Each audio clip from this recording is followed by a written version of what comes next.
The first film in the DC universe is finally here. Superman hits theaters this weekend. My spoiler-free review is already out, but I want to dive into every single aspect about this movie and what it entails for the future of the universe, talking all things spoilers, from Reverse Superman to our first look at Supergirl, pocket dimensions, and connections to upcoming DC projects. Make sure you subscribe for more movie reviews, but I want to talk Superman. I want to start with the opening because I really like right out of the gate how we are just thrown into the action of this film, and we don't necessarily start in Metropolis. We do start with a defeated Superman as he's trying to get to the Fortress of Solitude to actually heal, and I not only like that we start with a defeated version of this character and kind of seeing him come back to life and obviously defeat the Hammer of Baravia, but also right out of the gate we get a fairly good setup of the DC universe, or at least Superman's context in it, along with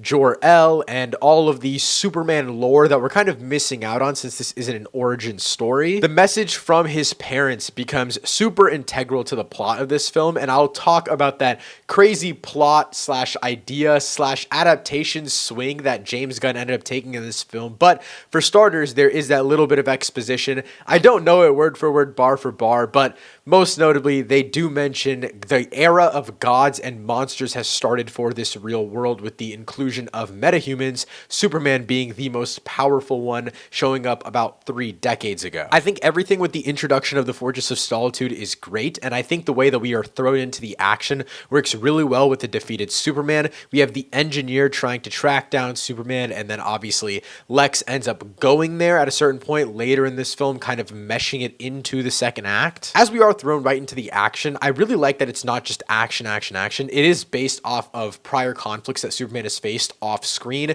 with the conflict between Baravia and the other smaller countries and all of these allegiances with the United States, and how Superman can't act as a representative of all of them. All of this has happened off screen prior to the Fortress of Solitude scene, and so I think kind of leaning into it, fighting the Hammer of Baravia, and then also being introduced to Lex right there, the citizens of Metropolis trying to help Superman back up as he is injured and wounded. I think all of that just meshes together for, yes, a very jam-packed introduction and opening, but I think one that still works really well. And I'm going to mention this a lot throughout the entire video, but I think this film is very much paced in an episodic manner, and how we go from the opening to the general world building section to another section, I'll get into each of those different things later, but the second kind of episodic arc that we go through is just generally world building, not only Metropolis, but just all of our characters. We get more so introduced to Lois Lane, just Clark Kent in general, the Daily Planet, and I really love the way that all of the members of the Daily Planet are utilized here. I feel like a lot of them don't have a lot of screen time, but for the minimal screen time they do have, it is very fun and the dynamic works really well. It did remind me of My Adventures with Superman, and I think I've only seen the first season of that show, but I do think that it is a really great version of Lois and Clark, and this really reminded me of that right out of the gate, especially with that interrogation slash interview scene where Clark is surprising Lois when they had their first date 3 months ago, and it turns into this very playful, into a very dark, political, more so interrogation rather than just interview scene. And honestly, it's one of my favorite Lois and Clark scenes I've ever seen. You seemingly acting as a representative of the United States. I wasn't representing anybody except for me and doing good. I would question myself in the same situation and consider the consequences. People were going to die. My absolute favorite thing about this scene, and I actually know a lot of people that disagree with me on this one, is I really like how expressive and emotional and how at times rage felt Clark actually is. There's a moment where he absolutely snaps, and I know a lot of people might be like, that's not how Clark Kent is supposed to be. He's supposed to be a little bit more stoic, be passionate and more grounded in his beliefs, and I agree to a certain extent. But I think when the whole world is against this Superman that's been Superman for about 3 years now, and everyone is trying to control every little thing that he is doing, every little action, and he is just trying to do good, or what he believes to be good, or the most that he possibly can to protect humanity, when people are still very outwardly against him, there is a sense of rage, and I understand that. And I'm not saying it's right that he's yelling back at Lois and getting very defensive, but I understand why this character is doing that. And honestly, I would much rather have a very emotionally charged Clark Kent, someone that's really passionate for the value of each life that he saves, whether it's a squirrel, whether it's a dog, or whether it's a million humans that he's saving throughout the course of this film. Every single life matters, and you feel that with this Clark Kent. Now, I don't want to talk about any other specific adaptation. I do think the Superman and Lois, the CW series, I think they do that very, very well, especially for the small budget they had and how little Superman is really in that show. But in another recent live action screen adaptation with Henry Cavill's Superman, I didn't really feel that. It's not to say that he wasn't saving people, but he was more so less passionate and more so just trying to be a very stoic and godlike Superman. And I get that adaptation. I understand people like that. But for me, I just really love that emotion that Clark is able to exude here, just really caring about every single aspect of what human life entails. And I think the interview between Lois and Clark is the perfect time to bring up the politics of this film. Now, since I am going act by act, kind of this episodic format that I personally did really enjoy of this film, I don't really have another section to really throw this into. And the reason I bring it up with the Lois and Clark interview sequence is because that's when I first really felt the one-to-one real-world parallel that this film has. And Clark tells Lois, do you really believe that, in regards to a different government's propaganda that they're trying to spew?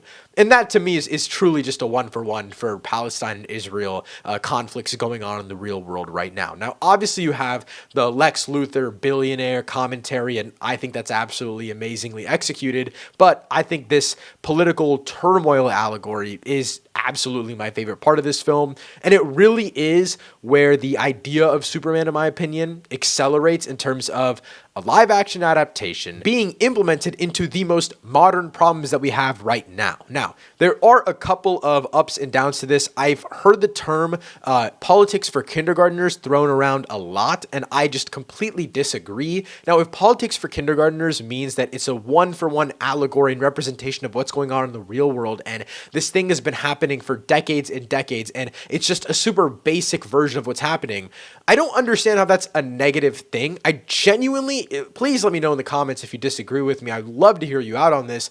I genuinely just don't understand how you can implement Superman into a political kind of turmoil situation in the real world, all while still trying to be a classic superhero movie with a big bad, some multiversal plot lines here and there. They're literally going into pocket dimensions and still having political commentary. I just don't understand how you can balance all of that and it come off in a more detailed way. I didn't mind that it was just a surface level, like, this is bad and this is good. I do think the commentary on Clark Kent being an illegal alien could have been a little bit strengthened in this film, but it's more so used in a human way, like at the end when he has that speech about hope.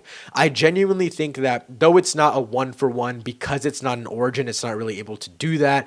I think the overall arc of Clark showing and proving that he is human by how much he values human life versus Lex diminishing value for human life, I think that's the perfect balance to have, and that's enough commentary in and of itself. I get scared, but that is being human, and that's my greatest strength. And leading into the second act is where we get another pretty big fight slash what feels like a Saturday morning cartoon type of thing, and it evolves really, really well. So basically, obviously, Lex Luthor takes over the Fortress of Solitude, which we later find out how he does it. In the moment, I was genuinely so pissed slash confused as to why the Fortress of Solitude actually opened up the doors when him, Ultraman, and the engineer walked in. And obviously they wreak havoc. They find the message that Superman's parents had left for him and they decrypt it. And I think the execution of all of that is really, really well done. And to distract Superman, they let out a kaiju. And so this introduces the Justice Gang.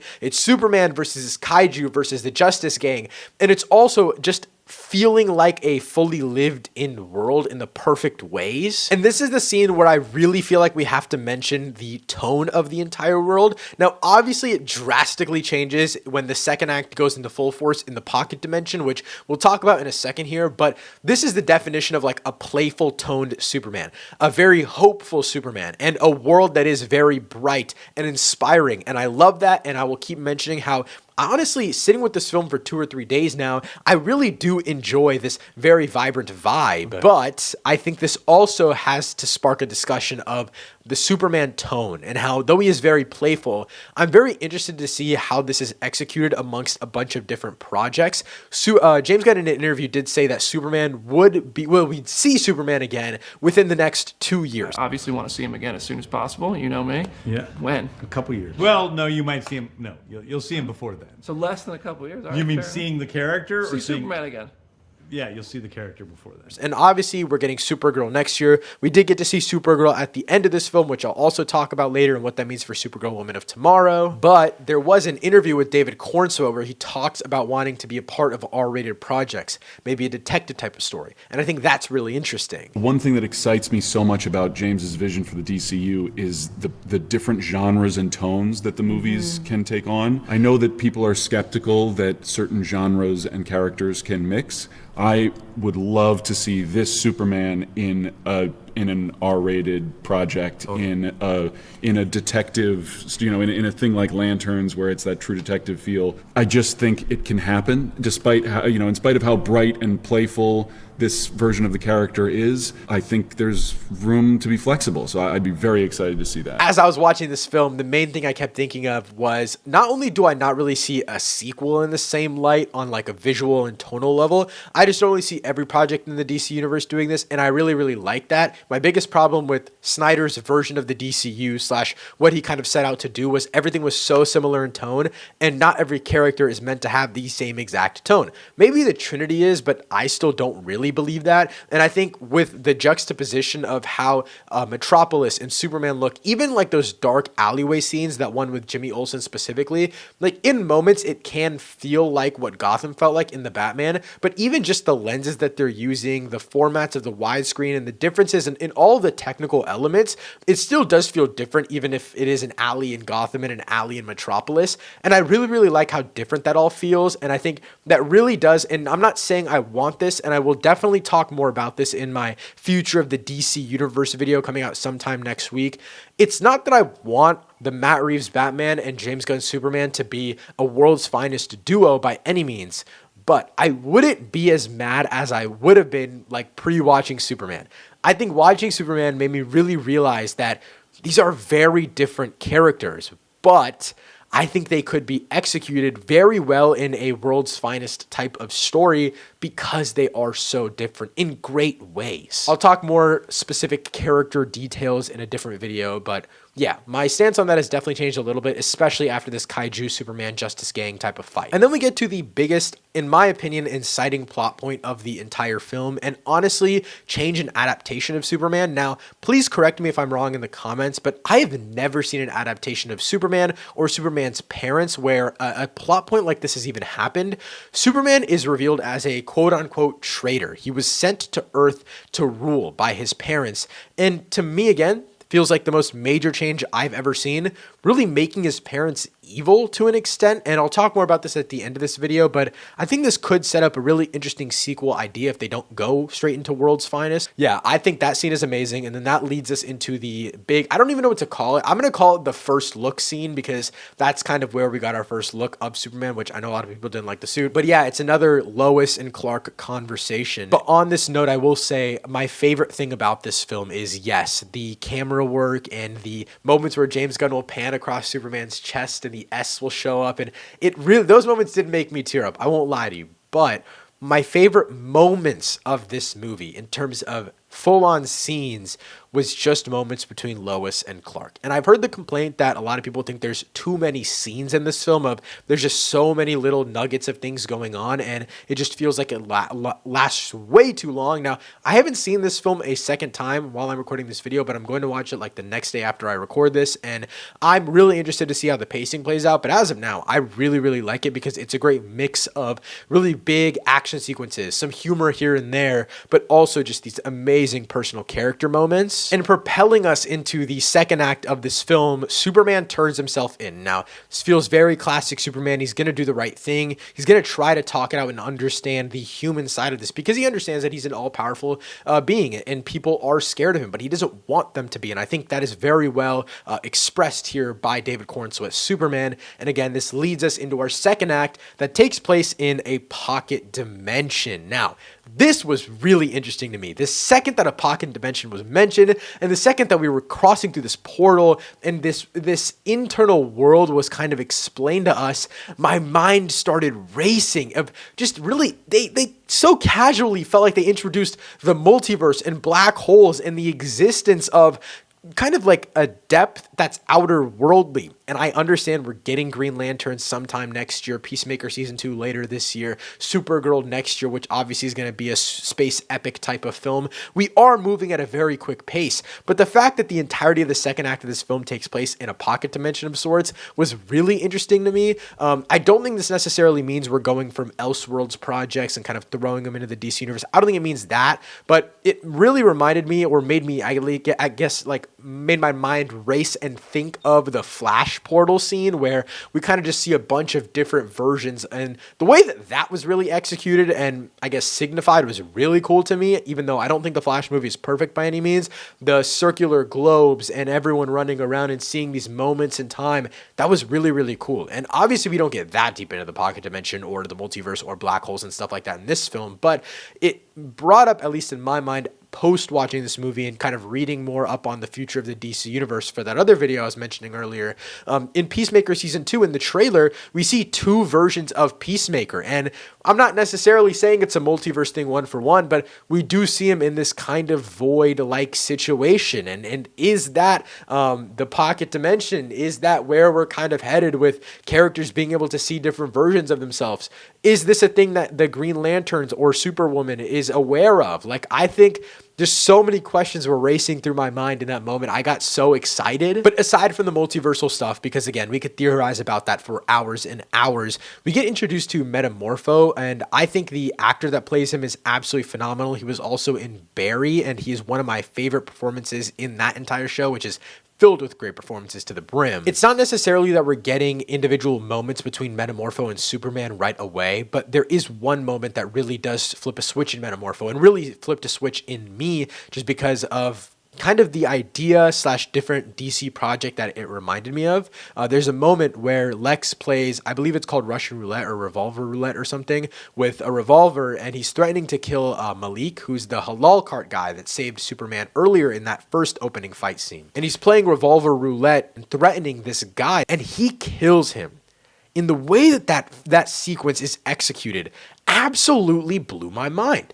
It's not that I would put it past this iteration of Lex Luthor to do that, but we've never seen a moment so simple yet so brutal on just an innocent civilian in any Superman adaptation that I can think of. Again, correct me in the comments if I'm wrong, but this is a moment that just feels so heartbreaking to a Superman that has already convinced me of caring for every single life that has a heart and pumps blood. I genuinely felt so distraught when this person died that, again, literally had 2 seconds of screen time before. It's all about what David Cornsweet is able to portray as Superman. And there's a line from Lex right after this moment that reminded me actually of Bruce Wayne in The Batman. And as Lex is going away, he tells Superman, "If you don't tell me more, maybe I'll kill that Clark Kent guy next." And, I had a little chuckle. My theater had a little chuckle. And then I had that little sit-up moment where I realized what this really reminded me of. And it really, really did remind me of the Batman interrogation scene with the Riddler, where the Riddler is just screaming out Bruce Wayne's name. And you see the fear and the panic in Batman's eyes, looking around to security cameras. And at the end of that scene, obviously we find out that the Riddler just wanted to kill Bruce Wayne, not that he thought Batman was Bruce Wayne. And it's not that this is a one-for-one representation of Clark or Superman's fears in that moment, but it's more so a dictation of how James Gunn understands Superman the way that Matt Reeves understands Batman, and the way that there is a thing that Superman and Matt and Clark are so tied together with, and that is just the value of human life.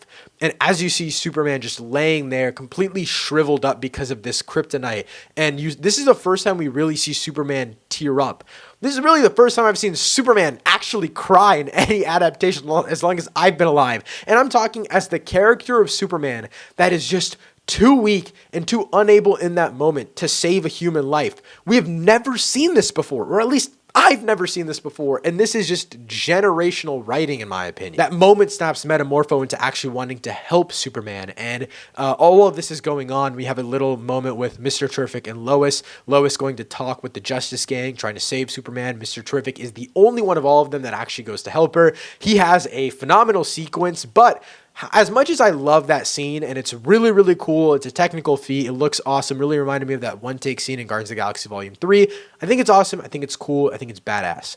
But I do think that it takes away from a little bit of the serious nature that the pocket dimension sequence / scene, I mean, it's literally the entire second act. But again, it does take away from that because the vibe in there is just so dark and different and depressing than this outside, very vibrant world. And I just don't feel like that was the moment, especially in that vulnerable moment for Clark and Superman. I just don't think that was the moment to specifically be cutting back and forth between like a cool rock song and Mr. Terrific fighting, and then Superman fighting for his life against this kryptonite in the same cell as him. And then is the big escape sequence. I mean, I think it is all absolutely amazing. It looks awesome. It is just so unique. And this is the moment. I mean, yes, obviously like a kaiju versus Superman versus Justice Gang, like that is very comic booky. But in this same movie, we have Superman trying to escape from an atom river that could disintegrate a normal human in seconds, and trying to save a baby alien named Baby Joey in an atom river, trying to fight against a black hole while Crypto's trying to save him, and Crypto's messing around because he doesn't really know what to do. Metamorpho's flying around with just like a little magic spine in his head as he just splattered black goo all over a bunch of goons.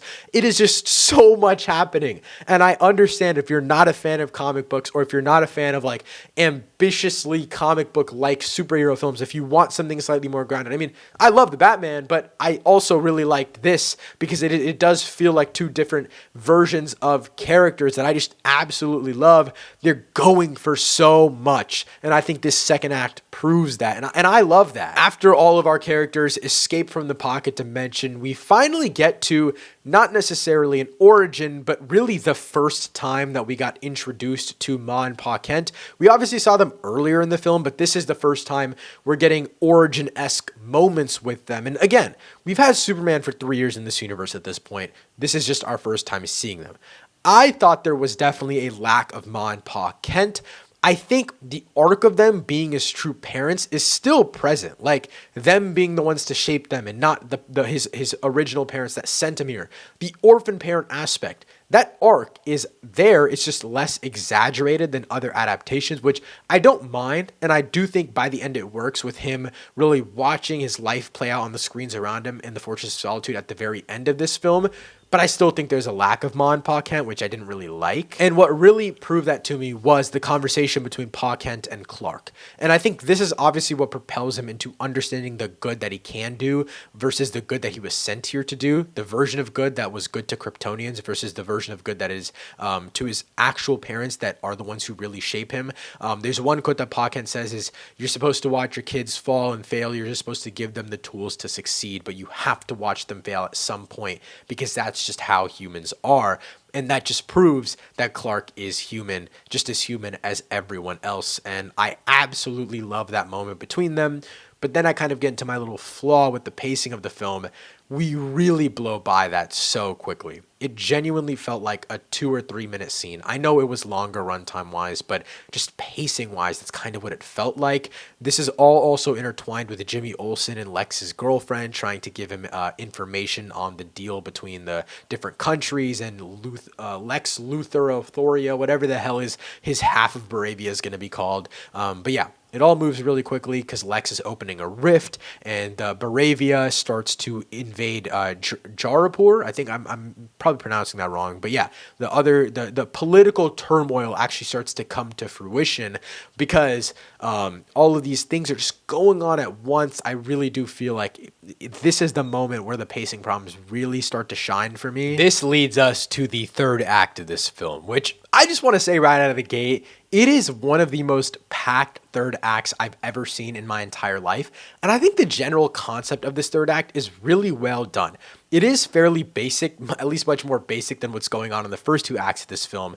But there are just so many plot things that need to be resolved and so many moments that I feel like are just breezed past that I felt like could have genuinely been a plot of a completely different Superman movie. Obviously, the rift hits Metropolis. The invasion in Jarapur starts. And we kind of start with this Superman versus Ultraman and the Engineer fight, which I think is absolutely amazing. Oh, Mr. Terrific is also a part of that as well. And I think this is just executed very well, tied together with a lot of the Daily Planet stuff, tied together with the invasion. And I think overall, it's just a very great introduction to this big battle. And while all this stuff is happening, which again, it's a lot of stuff happening, I was mainly just intrigued as to how we're going to get from this point to a point with Superman versus Lex Luthor, because that's kind of been my problem with a lot of Superman adaptations thus far, is just the version of Lex Luthor that we've gotten just doesn't really face any sort of threat against Superman, because obviously Superman's not just going to kill Lex Luthor. And so I was really interested how we're going to get from Ultraman or the Engineer or Mr. Terrific or all of these political turmoil things that are constantly going on and evolving as the story is evolving to Lex Luthor versus Superman, baseline hero versus villain resolution. And we are just getting so much action. Genuinely, I'm so excited to look up Superman 2025 fight scenes in like 4 months and just rewatch these on YouTube all day long. I think the reveal of Ultraman is executed so well. And for me, I thought the moment of the reveal that Ultraman is a reversed / clone version of Superman, I thought it was just breezed past. And I originally thought maybe it's because people already knew this. I looked up after the fact, and a lot of theories on Reddit were saying that, oh yeah, this is definitely reverse Superman. This is definitely this. People apparently knew this. I am not a big Superman comic reader. I will read every Spider-Man and Batman comic known to man, but Superman comics just aren't really my cup of tea. I definitely need to get into them. So maybe I would have known this going in, but I thought it was very much breezed past. And this is one of those plot points where I feel like a reverse Superman, I don't know if reverse Superman and Bizarro Superman are the same thing. I'm assuming they're not, because Bizarro Superman looks more zombie-like, but this idea of a different version of Superman could have definitely been used in its completely own movie, but using reverse Superman as just like a goon of, or a subsidiary of what Lex Luthor's potential and power is. This is kind of detouring from what I was talking about, but it's a spoiler review, so whatever. I really think a really interesting plot for this film could have been like an evil version of Superman that's revealed by Lex Luthor in the moments that we find out that like actual David Cornsweet, regular Clark Kent Superman, when his parents say that he was sent to rule the earth, they reveal this alternate version of Superman, and the public can't really tell the difference. And there's just a whole, like, the uprising against Superman is just much larger than what it was in this film, because really in this film, the second that the political turmoil against Superman started to take place, he was thrown into the pocket dimension. So we don't really get a lot of backlash against him, and I don't really mind that because I like the story that we ended up following. But again, I think a public clone reverse / Bizarro version of Superman really would have been an interesting story to go down and explore. The Justice Gang is also a part of this final act. They save the military conflict aspect of it. Obviously, Superman can't be in two places at one time. At the beginning of this the final act, I was really interested to see how they solve both final act battles, and I thought they executed it really well. Hawkgirl drops the hell out of the guy, and I think that was like the funny, like my entire theater laughed in that moment. I found that as this conflict kept going on and on, reverse Superman versus Superman, and how that leads into the rift, and the rift breaking open into a black hole. As I mentioned before, in the beginning of all of this, I was really confused and concerned / excited and interested to see how all of this big scale pocket dimension multiversal reverse Superman idea leads us back to Superman versus Lex Luthor. But as this act was going on, I didn't really feel a necessary need for completion. At that moment, I was kind of like, I have experienced so much joy and so much action and so much excitement and so much completion with the political storyline and the personal storyline that all I need in this moment is for Superman to prove to Lex Luthor that he is wrong with the power of hope and humanity. And as corny as it sounds, that is exactly what he does. The speech that Superman gives when he flies into the Luthor Corps ship thing, which by the way is like the coolest, most comic booky thing ever. The building detaches into a mobile plane. Like that is the coolest thing ever. Superman says, I love, I get scared, but that is being human. This is genuinely a moment as a person that never got to grow up with an adaptation of Superman that is completely based in hope and the love for humanity and understanding, not necessarily dismissing evil, but always just looking for the good in human beings. This is what I've been looking for my entire life, and I have finally gotten it. And in that moment with him and Lex Luthor, when Luthor's trying to shut him up, and obviously Crypto comes in and absolutely rocks his shit, it was exciting. It was exhilarating. But I kept going back to that little monologue, that little speech.